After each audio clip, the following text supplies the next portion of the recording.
بسم اللہ الرحمن الرحیم۔ اپنی محبت میں گرفتار کرنے کے لیے، چاہے وہ رشتہ کوئی بھی ہو، میاں بیوی کا ہو، بہن بھائی کا ہو، ماں باپ کا ہو، اولاد کا اور باپ کا ہو، اولاد اور پیرنٹس کا ہو، یا کوئی بھی ہو، جو بھی بلڈ ریلیشن ہے، حرام ریلیشن شپ یا گرل فرینڈ بوائے فرینڈ کے اس میں کرو گے تو نقصان اٹھاؤ گے، پہلے سے بتا رہا ہوں، نہیں کرنا۔ یہ صرف جو حلال ریلیشن ہوتے ہیں، جو بلڈ ریلیشن ہے، بہن بھائی، ماں باپ، میاں بیوی، اولاد، ماں باپ جو باہر چلے جاتے ہیں، رابطہ نہیں ہو پاتا ہے، یہ ان لوگوں کے لیے ہے بس۔ یہ صبح شام ہر نماز کے بعد ایک تسبیح پڑھنی ہے آپ نے، بسم اللہ انا للہ و انا الیہ راجعون،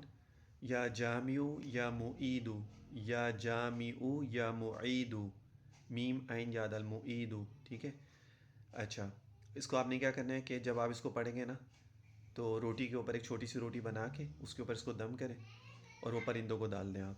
اور جس سے بھی تسبیح پڑھیں اس تصور میں، جس کے لیے پڑھیں اس کو تصور میں رکھ کے پڑھو۔ ہر نماز کے بعد اگر یہ روٹی کا کرنا مشکل ہوتا ہے، صبح شام کر لو، ٹکڑے کر کے پرندوں کو ڈال دو، چھت پہ ڈال دو۔ پرندوں کو نہیں کھلا سکتے تو مچھلیوں کو ڈال دو، یا ویسے کسی کو بھی کھلا دو، پرندوں کو بہرحال پرندوں کو کھلا دو، ویسے کسی کو کھلا دو، بہرحال اللہ کی مخلوق کو کھلانا ہے۔ یہ عمل کریں، چند دن چند ہفتے اس کو کریں، ریگولر کریں، یقین سے کریں، انشاءاللہ تعالیٰ اس میں اللہ تعالیٰ آپ کو بڑا فائدہ دیں گے۔